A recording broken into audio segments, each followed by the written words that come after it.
Okay, so here's the fun stuff with the television. So that's its charging port, and it's fully charged. And then it's a touch one. So you are going to hit watch TV and just keep it pointed at the television. Okay, so it didn't come on, so this is a good opportunity to show you how to troubleshoot.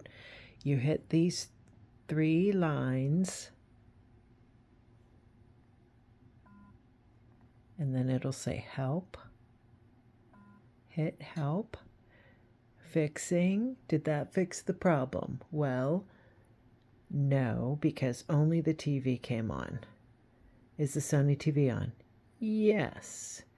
Is the amp on? That's the sound. I'm going to just say yes. I just always say yes. And is the iView on? No.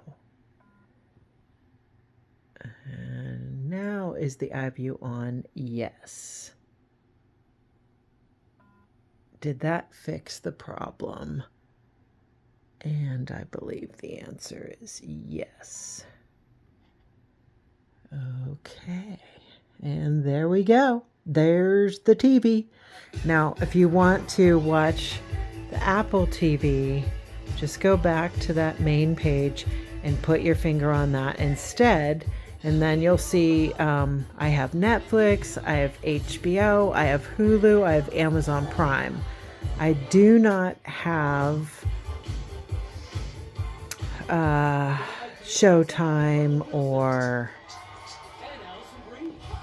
what else? What are some of the other ones? Sorry, I'm drawing a blank because I'm distracted by the TV.